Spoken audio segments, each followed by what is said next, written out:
Well, welcome everyone to day 2 of the conference. I want to start by taking a moment to recognize and thank Deirdre Wade, Ed Golding, and Alex Glade of MIT, and Josh Schenkner and Jeff Melly of Barclays for the very many hours of thought and effort they put into making this conference happen. Thanks also to the very capable technical support crew at MIT. Let's give them all a virtual round of applause. It's my pleasure now to introduce Larry Fink. Although Larry couldn't be here today, he very generously agreed to record a fireside chat with me to play at this conference. And thanks too to Ben Golub for making that happen. As most of you know, Larry Fink is the founder, chairman, and chief executive officer of BlackRock, the largest asset manager in the world. Larry has also been a leading voice in the call for greater action by both the public and private sectors to address the risks from climate change. So let's roll the tape. Well, Larry, welcome, and thanks for joining me today for this virtual fireside chat. I know our audience is intensely interested in what you're going to say, so without preamble, I'm going to jump right into my first question, which is, in your letter to CEOs that you wrote this year, you said, I believe that this is the beginning of a long and rapid accelerating transition, one that will unfold over many years and reshape asset prices of every type. We know that climate risk is investment risk, but we also believe that the climate transition presents a historic investment opportunity. So my question for you is, where do you think the market is in terms of pricing and climate risk? And what do you see as the greatest opportunities related to the green transition? Great. Well, Deborah, thank you for having me today. It's a real honor. So, well, you asked a big, large question. So I think we're, as you framed the question, I think we're at the very beginning for finance to truly understand the magnitude of the problem. And once finance understands a problem, whether the problem is in 10 years or 50 years, we bring that problem forward. And that's what's happening today. And there's not a conversation that we have today with any of our asset owners worldwide where the question is climate, where does climate risk fit in? And you could be a climate denier, or you could be a hydrocarbon company. We have those dialogues. In fact, I probably have deeper dialogues now with hydrocarbon companies than almost any other form of business. And so we are seeing this reallocation of capital. We are seeing more and more investors who are saying, I don't want to be in a traditional liability like a S&P index or an MSCI index. Can you design a portfolio that closely tracks those liabilities, but that may have better characteristics that help us move, forward in a decarbonizing world? And so that dialogue is happening all the time. And then there's some clients who are saying, I don't want to own any hydrocarbons, which I actually disagree with that view. And I can talk about that later. One of your sister universities announced they're divesting, which I don't believe is a good answer at all. And in fact, I think it's a bad answer, but we can talk about that all day long. So the capital markets is becoming the real engine of finance. And I need to segue into that for a minute, because post-financial crisis, more and more of global economic activity is happening through the global capital markets. And that's where you're seeing this reallocation of capital. You're seeing people who are choosing to move away from, one issue or another, and are making active decisions in terms of how to invest and where to invest in. This is just the beginning. This is not changing the world fast enough, though. So let me be clear on this. We're seeing preference changes.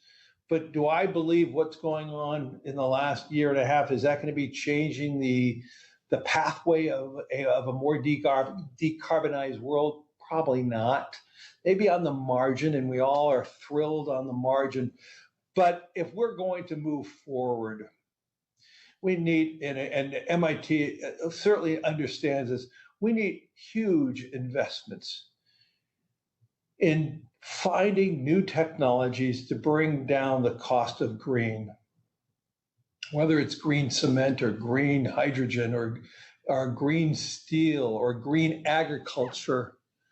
It took 30 years to bring down the green premium for wind and solar, so it's competitive to other hydrocarbons in price. And what we're witnessing in America today and throughout the world, we are seeing rising energy costs. We're seeing inflation that is being created by environmentalism because we are changing supply without changing demand. We actually are witnessing one of the largest increases in hydrocarbon demand in 2021. And so we're not going to get to this decarbonized world that we wish if we don't invest in new technologies, that we rapidly bring down the green premium. And so that's the exciting thing, because I do believe there are going to be huge opportunities to invest in technologies and industry that rapidly change our carbonized world to a more decarbonized world. But it's a lot more complex than just having a bunch of investors moving out of some hydrocarbon companies. Because keep in mind, if a foundation or an insurance company or a pension fund says, I'm not going to own any hydrocarbons, well, somebody else is. So you're not changing the world. We don't change the world at all. You may feel morally fine, but in my view it is those pension funds, foundations, endowments that they should have a loud voice with companies to move forward, with society moving forward. And so I don't believe divestiture is the right answer, but debate, conversation with the companies as they move forward. But as I said right now, I actually am, really worried that as we move into COP26 and more governments are moving forward on this, they're not changing the demand curve, they're changing the supply curve, which leads to higher inflation, which, and my CEO's letters talk about how we must rapidly move to a decarbonized world, but any movement, it has to be a just transition. And we're doing everything that is not a just transition. There are shortages of coal in India. We're rationing energy now in China. We're seeing the biggest increase in natural gas in years. Oil prices are the highest levels they've been in since 2014. This is because policy is about supply, not about science and technology to rapidly substitute hydrocarbons. And that's going to be the answer. How do we create new technologies which that will rapidly substitute at an equivalent valuation than hydrocarbons? And so I don't know how you balance this out, but to bring it back to your question, we are seeing a rapidly changing universe of investors who are looking for a durable portfolio that will withstand the whole issues of climate risk and then on the whole transition risk. And so this is just the beginning, but it's going to be delayed in my mind if we have rising inflation like we're experiencing. And that's that's probably my biggest angst today. Not that the capital markets are not moving fast enough. The capital markets are actually moving faster than society. And so there lies my angst right now. And my angst is about, this whole issue of inflation that is being created by sustainable strategies, but they're sustainable strategies for the short term, and we're not focusing on what is the impact on society. What is the impact? And as we all know, Deborah, we're living in a very polarized world. We're living in the most polarizing country probably in our lifetimes. And it's very hard for me to see America moving forward in the proper way without having a conversation about how do you create a just transition. Yeah.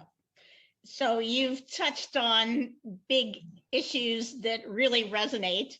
And I'm going to try to draw you a little bit back to slightly narrower questions having to do with financial regulation and getting those things right. So starting with disclosures, you've advocated for improved ESG disclosures, including standardization and disclosure by non-publicly traded firms, importantly. So could you comment on what you see as the main challenges related to these disclosures and what should and could be done to create an industry-wide standard?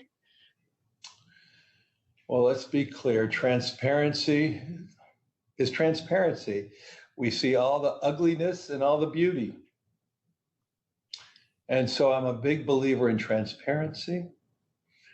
And transparency will allow us to better understand how every company moves forward in a transition.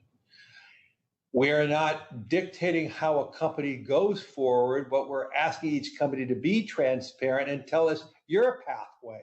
And every company has their pathway. And through that transparency, I do believe we move faster as a society. And so, yes, we are a big advocate for public disclosure. Right now, we're advocating for TCFD. There's high probabilities that the SEC is going to ask that of public companies. And so we're creating a taxonomy that we can agree upon. The implementation and the accounting standards is not, we have not agreed at all yet. As you know, European accounting standards are very different than the US accounting standards. So it can't even grow in the mundaneness of accounting. But if we're going to be judging every company, we need to judge every company, whether they're domestic or international, with the same taxonomy, with the same lens to really understand how each company is moving forward. And that's what we're advocating. And I do believe that, as I said, our governments are going to ask that of every companies. But until we have a real certifiable taxonomy, we hope that this disclosure is not going to be, there's going to be a safe harbor for a number of years. Because until we have a proper understanding of a taxonomy, one company may be using one form of metrics and another company could be in another one. So it's going to be hard to judge and measure until we have unanimity in terms of how we're going to be judging everybody. But the disclosure right now is voluntary, but more and more companies are voluntarily disclosing for TCFD or for SASB in the United States. And this is just accelerating it really rapidly. More and more companies are willing to do this, but that's, again, leads me to another aha moment. Once again, society is asking public companies to do all this disclosure. Regulators are asking public companies to do all the disclosure. Now, depending on what disclosure means, if they're asking us to disclose scope 1 under TCFD, we can all do that. But if they're asking us to disclose scope 3, which means we're going to have to disclose all our suppliers, all the top and bottom users, that's going to create real disruption in the world. In fact, it's going to create a real problem between big companies and small companies, because the big company will become, or the banks or the asset managers are going to become the environmental police. Okay, no company wants to be considered the environmental police. And this is one of the things that I'm worried about. And I have been talking to many heads of state saying, it's up to government to regulate. Don't ask the private sector, big, large public companies in the private sector to be the environmental police. But that's what's going on right now, which is going to lead to some very bad outcomes too. It's going to lead to an arbitrage, which capital markets does all the time, capitalism does. It's going to lead to this really unusual arbitrage of public companies divesting of assets, and they're just going to private companies. The world doesn't change its carbon footprint, it just goes from public to non-public. And so, once again, our policies that are being created by governments worldwide, in my mind, reek of greenwashing. And this is from the governments, because they're only asking public companies to move forward, not the rest of society.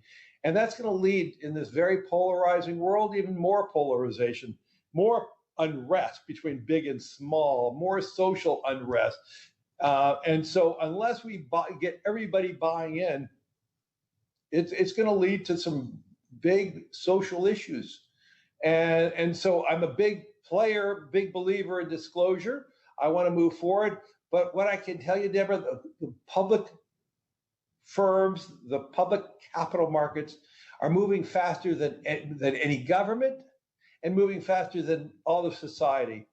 And we just need to be mindful that that could lead to some very bad unintended or intended consequences. Most people would say they're unintended, and I would say, well, no, you should have known. But so that's why I kind of hesitated saying unintended consequences, because I don't believe they are. And so these are some of the issues we're living with right now. But let's be clear, BlackRock, we're pushing every company to report as much as they can, so we have better transparency, so we better understand the essence of each company, how they're moving forward. Tell us what you're doing. Tell us how you're moving your pathway in the pathway for decarbonization. What is your pathway? And we'll see how this all plays. But hopefully we can address many of these issues at the COP26. Great. Yeah. Certainly unintended consequences is a terribly large question. I want to ask you about something which is actually fairly related and another kind of challenge of the many that are out there, but that I think you haven't brought up. You've written about durable value and the need for companies to address all stakeholders. In the US, companies have a primary fiduciary responsibility to their shareholders. So I'm really interested in how you think about balancing your role as a fiduciary with the sorts of changes being proposed to promote climate goals. Do you feel like the interests of shareholders and stakeholders more broadly are in conflict? No, not at all. I think I think companies that are focused on all their stakeholders create the most durable long-term profitability. And so the fiduciary standard that you suggested related to the shareholders are the biggest beneficiaries of that. We are not telling a company how to move in a sustainable world, because if we have to tell a company how for them to move forward, then they should not be running the company. We're asking each company to identify and tell us how are they moving forward. We're asking each board, tell us how you are focusing on all your stakeholders. How are you focusing on especially in a COVID world, how are you focusing on your employees and your employees' health? In a COVID world, how are you connecting better with your clients worldwide?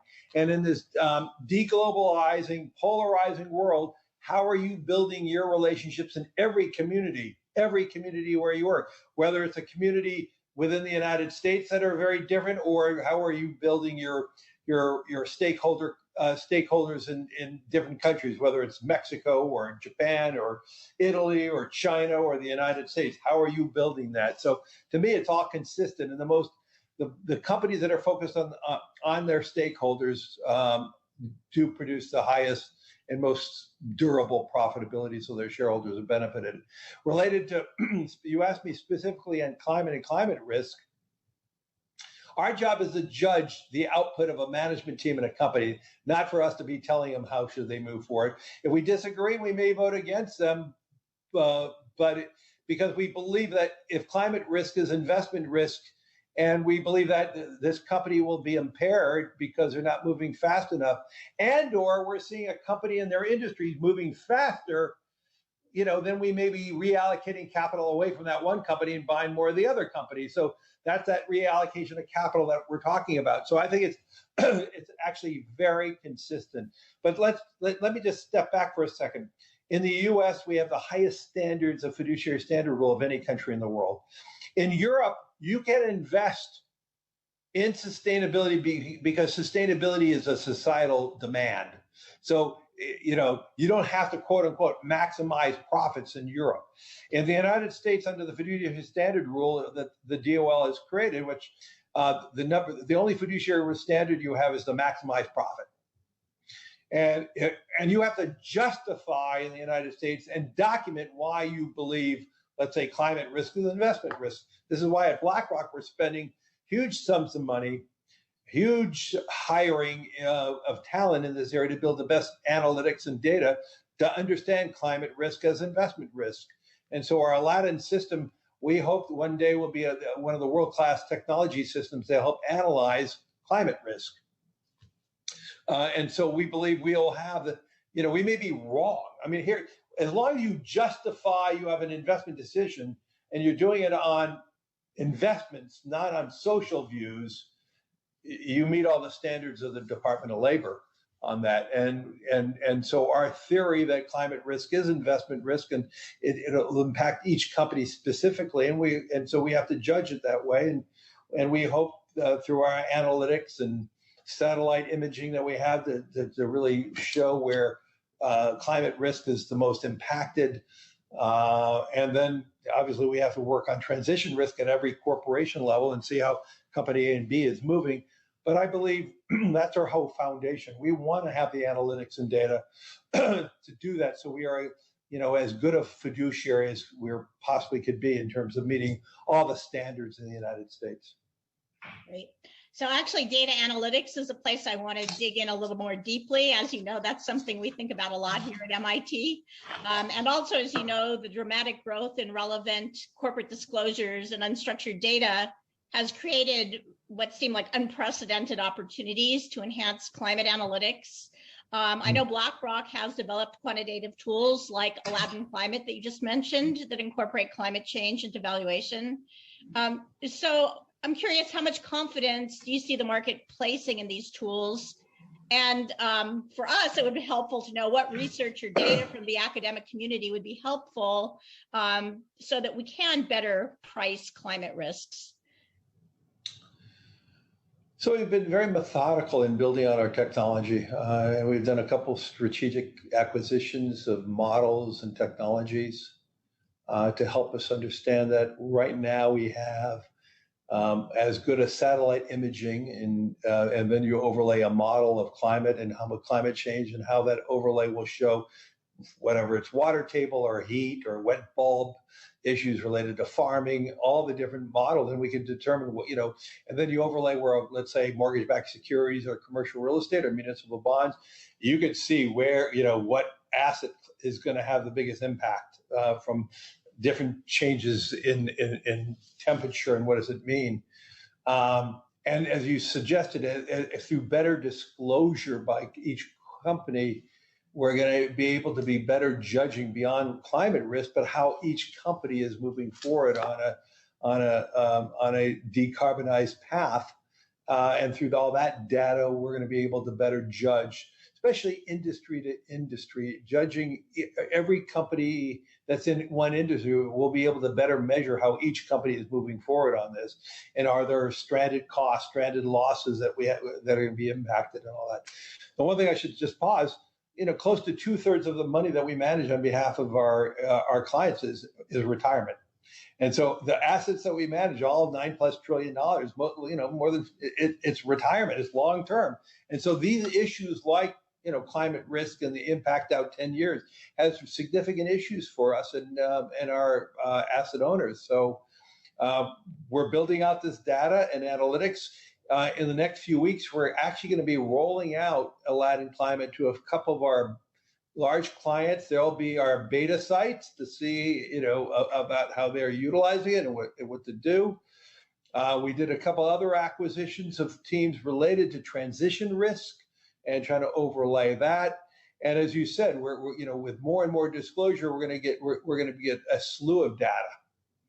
And taking that data and analyzing it, we did it a minority investment in another company that we have access to their models to overlay transition and transition risk to help us better understand how to move forward. So our objective is to make Aladdin Climate as a pivotal tool for our clients, a pivotal tool that they can rely on in assessing the impact of climate risk or transition risk. Sounds very exciting. Well, let me turn to the issue of the incentives that governments might provide to the private sector to address climate change. Here at the Golub Center, we think a lot about the costs and consequences of government guarantees and the incentives they create potentially for excessive risk-taking. So I was actually particularly interested to read your proposal that governments and agencies like the IMF and World Bank should incentivize environmental investments by providing first loss protection for investors. The question then is, how do you propose we rethink the role of the IMF and the World Bank? And why do you think actually that first loss protection is necessary to spur the energy transition in emerging markets? Well, let's level set first. a deglobalizing trend, onshoring supply chains. The trends for the emerging world are really poor. You add COVID, what COVID has done in terms of the inequalities of what this happened and the degrees in which access to vaccinations in a short period of time. The emerging world is the dispersion between the developed world and the developing world has widened dramatically. We are seeing greater and greater inequalities worldwide. So let's just start there. 2, it has been a very rough ride for in the private sector to invest in the emerging world. We've seen flip-flops of governments. We've seen big changes. And so there is less and less capital that is going into the emerging world. Now let's talk about the IMF and the World Bank. They were created about 80 years ago.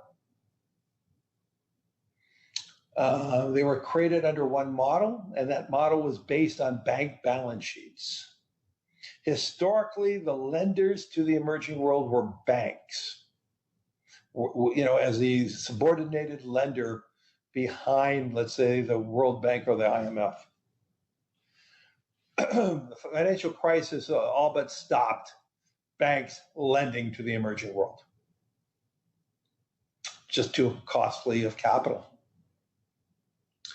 And so to have private capital to invest in the emerging world at a time when it is estimated for the emerging world to transform itself to a more sustainable world, it is estimated we need $1 trillion a year dedicated to the emerging world over the next 30 years.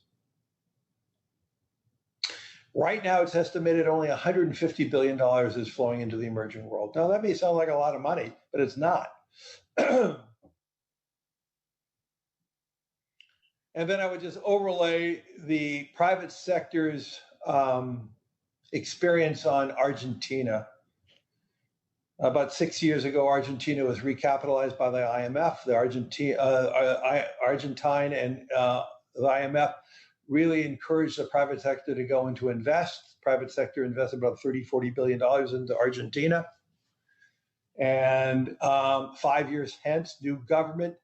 And now the Argentines and the IMF asked for the private sector to restructure Argentina at 50 cents on the dollar. And the IMF got 100 cents back, or is asking 100 cents back. And as a result of that, there's less and less capital going into the emerging world. So I needed to level set you how I came up with that process. So the level setting is, we have to just be honest, there's just less capital today going into the emerging world than any time in my 40 plus years of being in finance. So if we're going to truly be honest that we want a decarbonized world, we want to limit to a 1.5 degree increase, we have to get the emerging world to be moving forward. Okay, how do you bring $1 trillion of capital in every year? And it goes back to when I was a young Turk in Wall Street when we started the mortgage-backed securities market. You had somebody taking the first loss piece, or generally the first loss piece was the borrower. Then you had some government agency in between you and the borrower. So my statement at the G20 was, if we are serious about climate change, if we're serious about helping the emerging world, which I don't know if we are. Let's stop talking about the nice talk. Let's get to the realities. If we're serious about this, then we're going to have to reimagine the IMF and the World Bank. And the reality, but the first, away from the country, the second loss piece should be the IMF. And then we'd have trillions of dollars of capital. If you have that type of financial protection, depending on the project and all that stuff, you're going to have a lot more capital going after that.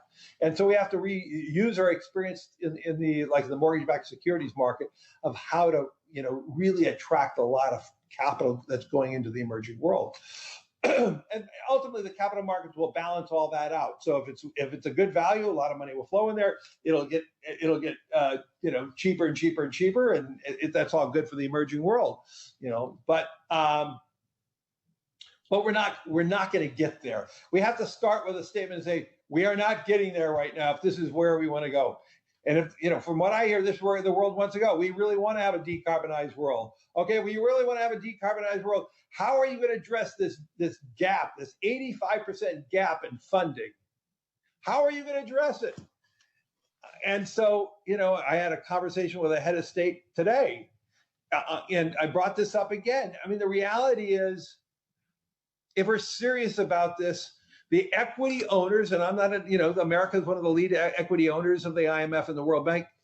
France is, Great Britain is, China, on and on and on. The equity owners of these multilateral institutions have to ask themselves, how important do they want these agencies to lead this change, this climate risk? Are they serious about climate change? Are they serious about they want to tackle it? And the only way we're going to be able to tackle it is two-pronged. One, finding ways of attracting more private capital, because we can't do it. Right now, America is really good at deficit spending. That's going to end sometime. And, we're going to have a day of reckoning with all our deficits, and same with a lot of other countries. We're not going to be, countries are not going to be able to do all this deficit spending. And so there's trillions of dollars of private capital ready to be put to work on a risk-adjusted basis. And right now, on a risk-adjusted basis, it's pretty uninvestable in a lot of parts of the world, especially where they need so much attention, parts of Africa and all that.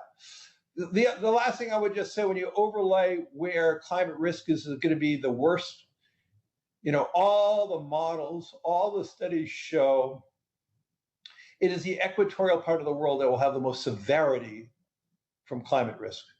They'll have rising heat. You'll hit the wet bulb level where it's, humans cannot work outside because the heat and humidity is so high. Higher heat is changing agricultural cycles. Is the heat so early that you don't have the monsoons in Southeast Asia? I mean, all of this is changing everything. I mean, another big question with rising temperatures. If we have rising temperatures, the pollinators may not arrive in time to pollinate. Pollinators generally come around, May, June, in the northern hemisphere, and the opposite in the southern hemisphere. All these issues are very disruptive. I mean, here we are talking about energy crises in Europe. Why?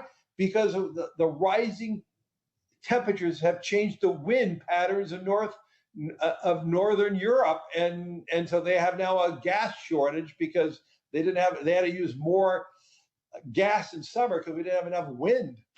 I mean, I could go on and on and on, but back to the emerging world. If we want to be serious about it, instead of just nice talk, we have to be open and honest in talking about how can we get there. And I could just tell you the private capital is not going to go there to the extent that is necessary. And if the world wants to get there, there's going to have to be that multilateralism, which is multilateralism is an absent thought in the world today. But we're going to need to reimagine those agencies that have played a very significant role, but their role has been diminished over the years, and we need to find ways of re-engaging these wonderful historical institutions. And they need to be thought about in a different way to really bring the capital forward. Right. That was really illuminating and inspiring. So thank you for all of that. I have just one last question for you, which is that this conference has brought together academics and policymakers and market participants. And I just want to know, what call to action do you have for our attendees? And I feel you must have many, but I hope you can give us at least one. I mean, it's no different than when I have these private conversations with regulators or policymakers or heads of states. If we are serious, let's all move together. Let's get all of society to move forward. if we're serious about this, we have to focus on the net zero platform for the world. As I said, divestiture is not an answer. And in fact, we're urging public companies not to divest anymore, because I don't want. If we're only going to do disclosures for public companies, why do I want all their divestiture to go to a private company? The footprint will be even worse. One last statement on that, then I'll get to my last point. I had a conversation with one of the biggest hydrocarbon companies that is in a emerging world, and they want to get out of it. They want to leave. And the government of that country is begging them to stay, because it means their enterprise is going to be going from them, a public company, and they would sell to a private entity in that country, and they'll be even more polluting. And so this is why, this whole concept of divestiture, I want getting back to disclosure. I want transparency, but I want transparency for all. And if government policy is not transparency for all, keep everything in a public company so we can watch how they navigate down, how they move forward, and all that. So my comments to everybody who's listening. This cannot be emotional. This cannot be short term. Focus on policies that really work in the long run, and it can't be greenwashing. And unfortunately, so much of the policies are greenwashing. It's about, as I said, nothing's more greenwashing than divestiture, because it doesn't change the footprint of the world. And please, everyone, focus on how do we create a just transition. And for all those at MIT, I think the next 50 unicorns are going to be, technology is going to create something related to sustainability. The world does not need another unicorn food delivery service. Great. Well, Larry, I can't thank you enough for your passion on this issue and for taking your time to talk to us today. So many, many thanks. And we'll hope to make progress through this conference and through your efforts on all of these important challenges. Thank you. Good. Thank you, Deborah. And thank you, everybody at MIT. Fantastic place.